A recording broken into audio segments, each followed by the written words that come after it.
वजीर आजम शहबाज शरीफ की सऊदी वली अहद शहजादा मोहम्मद बिन सलमान से मुलाकात। दोनों रहनुमाओं की मुलाकात सऊदी अरब के दारुल हुकूमत रियाज में वन वाटर सरबराही इजलास के मौके पर हुई। सऊदी वली अहद का 6 माह में 5वीं बार वजीर आजम से मुलाकात पर खुशी का इजहार। दो तरफा ताल्लुकात में बड़ी तब्दीली लाने के लिए मुश्तरका अज़म का इरादा। मोहम्मद बिन सलमान ने कहा, यह हकीकी मोहब्बत और बामी एहतराम का सबूत है जो दोनों ममालिक के अवाम को जोड़ता है। वज़ीर आज़म ने सऊदी वली अहद की पाकिस्तानी अवाम के लिए नेक ख्वाहिशात पर शुक्रिया अदा किया। सऊदी वली अहद शहजादा मोहम्मद बिन सलमान ने वज़ीर आज़म शहबाज शरीफ की तरफ से दौरा पाकिस्तान की दावत कबूल कर ली। सऊदी वली अहद ने कहा कि वो जल्द पाकिस्तान के दौरे पर मुंतज़िर हैं।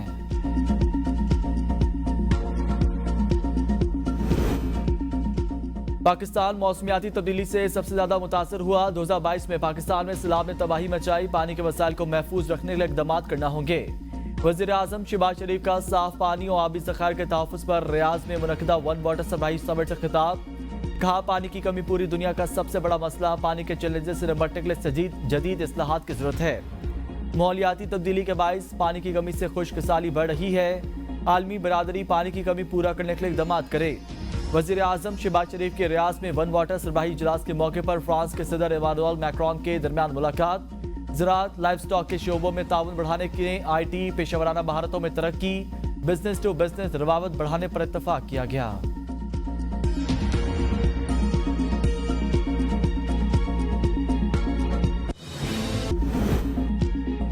अपोजिशन लीडर कौमी assembly Omar Ayub judicial commission के रुकने से मुस्ताफी। इस्तीफा स्पीकर कौमी असम्बली को भिजवा दिया। उमर अयूब ने अपनी जगह बरशर गौहर को जुडिशल कमीशन का रुकन नामजद कर दिया।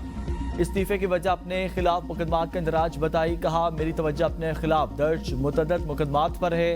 इजलासों में शिरकत नहीं कर सकता। सेंटोरस चौक पर पुलिस ने हमारी गाड़ी को 3 घंटे रोके रखा।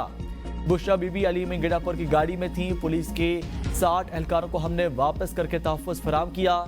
जब भी बानी PTI कॉल देंगे एहतजाज जरूर करेंगे। अगर एक इंसान की भी जान गई है, चाहे वो पुलिस वाला हो या रेंजर हो, या अगर किसी प्रोटेस्टर की जान गई है, तो उसका जिम्मेदार अडयाला जेल में बैठा इमरान खान है। मास्टरमाइंड जो अडयाला जेल में बैठा, उससे जेल नहीं काटी जा रही। 2014 से लेकर आज तक इनका एक भी धरना मुझे दिखा दें जो पीसफुल हो। किसी की भी जान जाने का जिम्मेदार बानी PTI है। फोर्सेस पर गोलियां चलाएंगे तो क्या वो हार डालेंगे? वज़ीर आला पंजाब मरीम नवाज का तकरीब से खिताब। कहा, जेल में बैठे मास्टरमाइंड से जेल नहीं काटी जा रही। 4 साल हुकूमत की, अब जेल काटो। सियासी गंद को पंजाब और पाकिस्तान की सियासत से साफ करना है। PTI बुरी तरह पिट गई। 2014 से लेकर आज तक इनका कोई भी धरना पुरअमन नहीं रहा। पंजाब पुलिस को सख्ती से मना किया था, कोई गोली नहीं चलाएगा। अगर गोली चलती तो 5 मिनट भी कोई रुक नहीं सकता था। हुकूमत को शौक नहीं है कंटेनर्स लगाकर मुल्क बंद करने का। इनकी मीटिंग्स में ये एजेंडा होता है वफाक के खिलाफ कितनी सरकारी गाड़ियां निकलनी हैं। पंजाब की आवाम ने अपने मुल्क और अपनी नस्लों के बारे में सोचा। पंजाब के किसी शहर से कोई भी नहीं निकला। जब कोई बाहर निकला ही नहीं तो कोई नजर कैसे आता?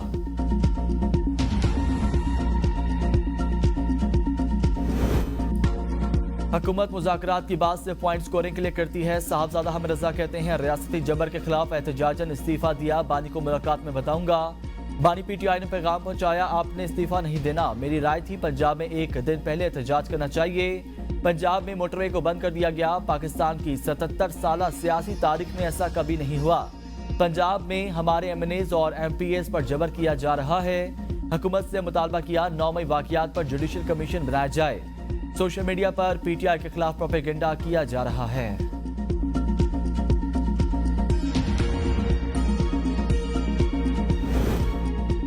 पहले भी जुडिशल कमीशन बनते रहे हैं, कुछ हासिल नहीं हुआ। मुशीर वज़ीर आज़म दाना सनाउल्लाह कहते हैं, जब एहतजाज हुए मुजाहिरीन को सजा नहीं दी जा सकी। जुर्म छोटा या बड़ा, मुलजिमों को अदालतों से सजा मिलनी चाहिए। कानून नाफिज करने वाले इदारे टास्क फोर्स को अपनी रिपोर्ट देंगे। PTI के एहतजाज में 7 से 8 हज़ार अफराद मुसल्लह थे। इनके पास हर किस्म का असलहा था। एहतजाज में 80% लोग मुसल्लह थे। एहतजाज के दिन मगरिब के बाद D चौक के करीब फायरिंग होती रही। मुजाहिरीन में से कुछ लोग छतों पर चढ़े हुए थे। PTI लाशों की तादाद पर अपनी सियासत चलाती रहेगी।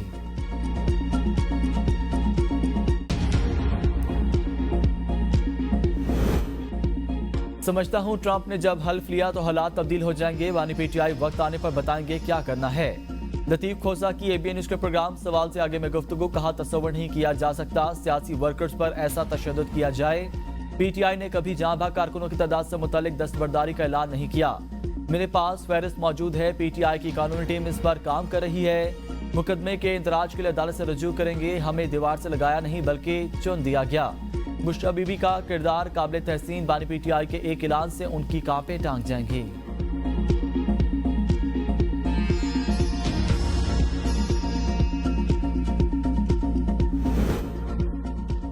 बुशरा बीबी ने एहतजाज शुरा को लीड किया और सबको साथ लेकर गई हैं, लेकिन बाकी क़यादत को भी कंटेनर पर मौजूद होना चाहिए था।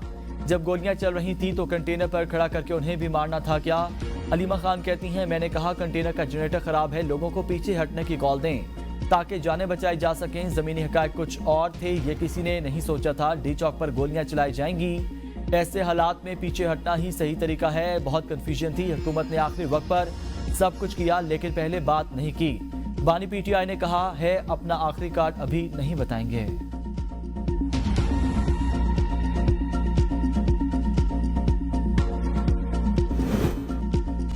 आलमी मेयार की इंसदाद फसादात फोर्स बनाई जाएगी। मुल्क में इंतशार फैलाने वाले किसी रियायत के मुस्तहिक नहीं, इनको सजाएं दी जाएं। कानूनी कार्रवाई पर पेशरफ्त का हफ्तावार जायजा लिया जाएगा।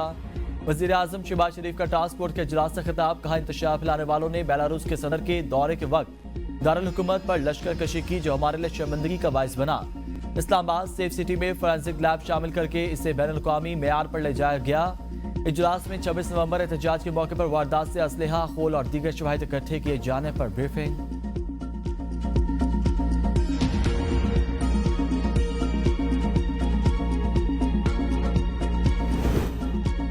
हुकूमत ने साइबर क्राइम तरमीम बिल का इब्तदाई मुसवदा तैयार कर लिया। फेक न्यूज़ देने वाले को 5 साल कैद या 10 लाख रुपए जुर्माने की सजा होगी। जराये के मुताबिक डिजिटल राइट्स प्रोटेक्शन अथॉरिटी कायम की जाएगी।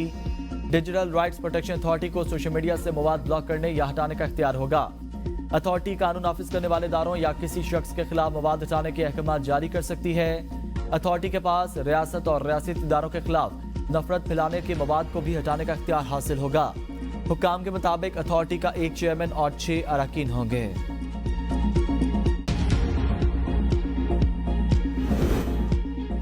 वज़ीर दिफा ख्वाजा आसिफ की तहरीक इंसाफ पर पाबंदी की मुखालफत। कहा मेरा नहीं ख्याल पीटीआई पर पाबंदी की कोई बात किसी भी फोरम पर डिस्कस हुई। पार्टियों पर पाबंदी लगने से कोई फर्क नहीं पड़ता। नए नाम से पार्टी लॉन्च हो जाती है। जो लोग भी इनको डी चौक लेके आए हैं वो उनके दोस्त नहीं दुश्मन हैं। अब तो पीटीआई के अंदर से आवाजें उठ रही हैं, जो भी हुआ गलत हुआ। इस माहौल में मुज़ाकरात की कोई गुंजाइश बाकी नहीं। पीटीआई में बाज लोगों के रवैये सोच में बड़ी शिद्दत है। पीटीआई की आधी से ज्यादा लीडरशिप कॉम्प्रोमाइज्ड है। अली अमीन गंडापुर भी कॉम्प्रोमाइज्ड है।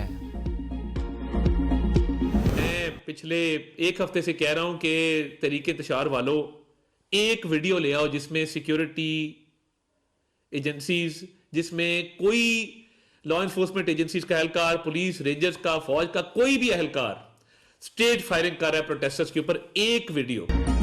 तहरीक इंतशार गोली चलाने का झूठा बयानिया बना रही है। वफाकी वज़ीर इत्तलात अताउल्लाह ताड़ की गुफ्तगू। कहा ये अपनी शर्मिंदगी छुपाने के लिए लाशों की सियासत कर रहे हैं। कोई एक सबूत पेश करें जिसमें कानून नाफिज करने वाले इदारों का कोई एहलकार फायरिंग करता हुआ दिखाई दे।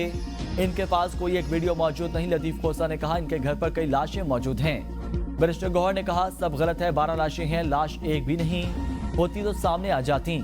ये लाशें टिकटॉक, फेसबुक, एक्स, व्हाट्सएप पर मिलेंगी। कौम के साथ भोंडा मजाक किया जा रहा है।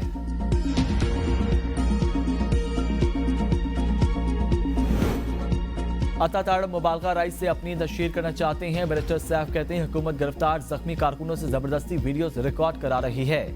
मुजाहरे की फुटेज मांगना वफाकी वज़ीर इत्तलात अता ताड़ की नाअहली का सबूत है।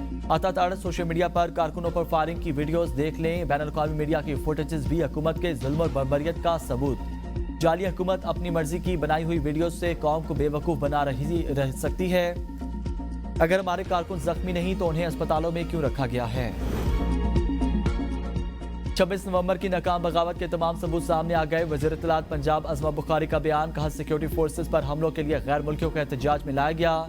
एहतजाज में शरीक अफराद तरबियत याफ्ता और तकरीबकारी के माहिर थे।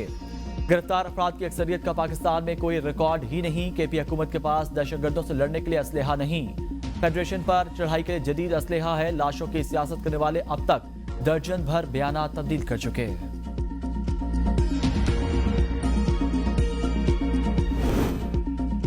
पार्लियामेंट को अदालत ने सुप्रीम तस्लीम किया। पार्लियामेंट का आम या मुश्तरका इजलास बुलाकर लापता अफराद का मसला हल किया जाए। जस्टिस जुमा मदुखेल के लापता अफराद केस में रिमार्क्स। आईनी बेंच में लापता अफराद केस की समाअत के दौरान अटॉर्नी जनरल वजारत दाखिला को और दीगर फरीकैन को नोटिस जारी। रिपोर्ट्स तलब। जस्टिस जुमा मदुखेल ने रिमार्क्स में कहा, मेरी नजर में लापता अफराद का केस इंतहाई अहम मसला बयानबाजी से हल नहीं होगा, इसका हल पार्लियामेंट ने करना है। जस्टिस हसन अजहर रिजवी ने कहा, जो लापता लोग वापस आए क्या उन्होंने बताया कौन उठाकर लेकर गया। जस्टिस जुमा मदुखेल ने कहा, लापता अफराद वापस आने पर कुछ नहीं बताते, वापस आने पर कहते हैं शुमाली इलाका आराम के लिए गए थे। जस्टिस मुसरत हिलाली ने कहा, तहरीक इंसाफ के लोग भी उठाए गए, क्या उन्होंने आकर बताया कौन उठाकर लेकर गया। जस्टिस नईम अफगान ने कहा, लापता अफराद के नाम पर आज़ादी की जंग भी चल रही है, सिस्टम में कोई खड़ा होने को तैयार नहीं। वकील फैसल सदीकी ने कहा, लोगों के 10 से 20 प्यारे लापता हैं। अदालत ने गुज़िश्ता समाअत में लापता अफराद के हवाले से हुक्म दिया, आज वो गुज़िश्ता समाअत का ऑर्डर बेंच को नहीं मिल रहा। जस्टिस हसन अजहर रिजवी ने रिमार्क्स दिए, लापता अफराद के केस में अदालत का ऑर्डर भी लापता हो गया।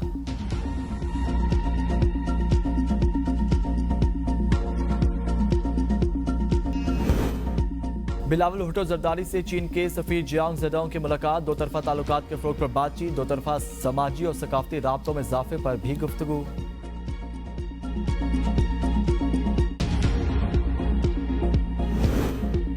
पंजाब हुकूमत ने सरकारी मुलाजमीन के लिए पेंशन में 3 साल इजाफा खत्म कर दिया। तलाक 3 दिसंबर से रिटायर होने वाले सरकारी मुलाजमीन पर होगा। सेक्रेटरी खजाना का तमाम इंतजामी सेक्रेटरीज और सरबराहों को मुरासले के मुताबिक 2011, 2015 और 2022 में होने वाले इजाफे नए रिटायर होने वाले मुलाजमीन को नहीं मिलेंगे। पेंशन रूल्स में भी तब्दीली। रज़ाकाराना रिटायरमेंट पर पेंशन में 2 से 10% तक कमी। पेंशन के लिए सरकारी मुलाजिम की आखिरी 3 साल की बुनियादी तनख्वाह मेयार होगी। सरकारी मुलाजिम की बेवा को 10 साल या दोबारा शादी तक पेंशन मिलेगी। बेऔलाद बेवा को ताहयात या दोबारा शादी तक पेंशन मिलेगी। 2 या ज़ायद बेवा होने पर पेंशन सब में बराबर तकसीम होगी।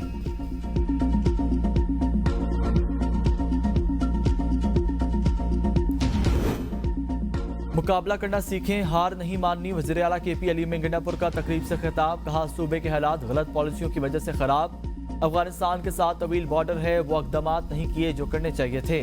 हुकूमत निजी सेक्टर के ताउन के बगैर आगे नहीं बढ़ सकती। तालीम के बगैर कोई माशरा तरक्की नहीं कर सकता। हमारी नौजवान नस्ल ही हमारा मुस्तकबिल है।